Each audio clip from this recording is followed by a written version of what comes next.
Hi guys, சரி நம்ம movie ரிவ்யூவில் லவ் ஷேர் சப்ஸ்கிரைப் படத்தோடைய ரிவ்யூ தான் பார்க்க போகிறோம். இந்த படம் இப்போ தமிழில் தேட்டர்ஸ் எல்லாம் அவைலபிளாக இருக்குது. மறக்காம செக் அவுட் பண்ணி பாருங்கள். இது ஒரு லவ் ஃபீல் குட் மூவியாக வெளிவந்திருக்கு. இப்போ இந்த படத்துடைய கதையை பார்த்துடலாம்.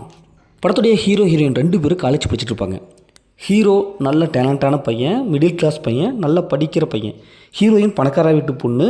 எப்பவும் போல் பணக்கார வீட்டு பொண்ணுன்னா எப்படி இருப்பாங்க, ஜாலியாக இருப்பாங்க இல்லையா, அதே மாதிரி ஒரு கட்டத்தில் ஹீரோ ஹீரோயின் 2 பேரும் பார்த்துக்கிறாங்க, பேசிக்கிறாங்க, பழகிக்கிறாங்க, லவ்வும் பண்ணிக்கிறாங்க. வழக்கமாக ஹீரோயின் வீட்டில் ஹீரோ லவ்வுக்கு ஒத்துக்கலை, பயங்கரமான பிரச்சனை. அப்பா ஒரு வில்லத்தனமான ஒரு அப்பா. எப்படியாவது 2 பேர்த்தை பிரிக்கணும் அப்படின்னு சொல்லிட்டு ஒரு பக்கம் பிளான் பண்ணிகிட்டு இருக்காங்க.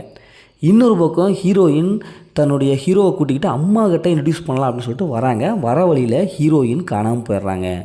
இப்போ இறுதியில் காணாமல் போன ஹீரோயினை நம்ம ஹீரோ எப்படி கண்டுபிடிக்கிறாரு, இறுதியில் என்ன ஆச்சு அப்படிங்கிறதான் இந்த படத்துடைய கதை. இந்த படத்தோடைய பாசிட்டிவ் பார்த்தாவே ஹீரோயினுடைய கெமிஸ்ட்ரி நல்லா ஒர்க் அவுட்டாக இருக்குது. இவங்க நடுவத்தையோடவே நல்லாவே ஒத்து போகுது. நல்லா பார்க்க நல்லா இன்ட்ரெஸ்ட்டாக கொடுத்துருக்காங்க. ஃபஸ்ட் ஹாஃப்லாம் நல்லாவே இருக்குது. அந்த காலேஜ் சம்மந்தப்பட்ட சீன்ஸ் ஆகட்டும், மற்றபடி அந்த ரொமான்டிக் போர்ஷன் ஆகட்டும், இப்படி எல்லாமே நல்லாவே வந்திருக்கு.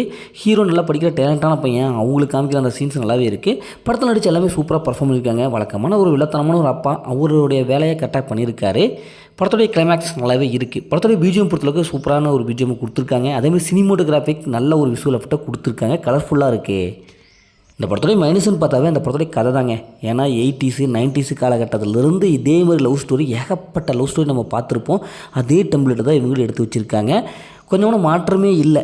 செகண்ட் ஹாஃபில் நிறைய சீன்ஸ் ப்ரிடிக்டபிளாக இருக்குது. ட்விஸ்ட் எண்டிங்ல இல்லை, அடுத்தது இதுதான்ப்பா நடக்கும் அப்படிங்கிற மாதிரி கெஸ் பண்ணுற அளவுக்கு தான் இருக்குது.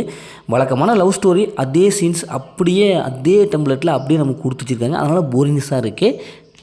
இவங்க கொஞ்சம் வித்தியாசமான முறையில் ட்ரை பண்ணியிருந்தாங்களா, படம் ஓரளவுக்கு நல்லாவே வந்திருக்கும்.